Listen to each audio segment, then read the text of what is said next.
সংযুক্ত আরব আমিরাতের বিপক্ষে পাকিস্তানের ম্যাচ শুরু হতে বেশি সময় বাকি নেই। তবে পাকিস্তান এই ম্যাচটি খেলবে কিনা তা নিয়ে দেখা দিয়েছে শঙ্কা। ভারত পাকিস্তান ম্যাচে হ্যান্ডশেক ইস্যু নিয়ে জল ঘোলা হয়েছে অনেক। পিসিবির অভিযোগ, টসের পর রাজনীতি করে দুই দলের অধিনায়ককে হাত মেলাতে নিষেধ করেন match referee Andy Pycroft. Match শেষে ভারতীয় ক্রিকেটারদের সঙ্গে পাকিস্তানের ক্রিকেটাররা হাত মেলাতে গেলে উল্টো ড্রেসিং রুমের দরজা বন্ধ করে দেন সূর্যকুমার যাদবরা। এ ঘটনায় ক্ষোভে ফেটে পড়ে পাকিস্তান। ভারতীয়দের এমন আচরণের বিরুদ্ধে কোনো ব্যবস্থা না নেয়ায় ম্যাচ রেফারির দায়িত্বে থাকা অ্যান্ডি পাইক্রফটকে চলমান আসর থেকে অপসারণের দাবি জানায় পিসিবি। তবে তাদের এমন দাবি অগ্রাহ্য করে আইসিসি। আইসিসির এমন আচরণে বেজায় চটেছে পাকিস্তান ক্রিকেট দল। হুমকি দিয়েছে আরব আমিরাতের বিপক্ষে ম্যাচ বর্জন করবে তারা।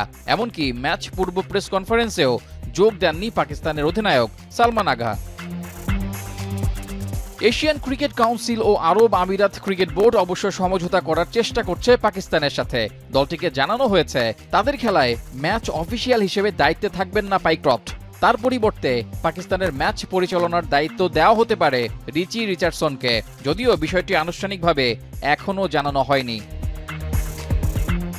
এসবের মধ্যেই নতুন করে আলোচনার জন্ম দিয়েছেন ভারতীয় অধিনায়ক সূর্যকুমার যাদব। পাকিস্তানের একটি গণমাধ্যমের দাবি, এশিয়া কাপ জিতলেও এসিসি সভাপতি মহসিন নকভির হাত থেকে শিরোপা নিতে চান না তিনি।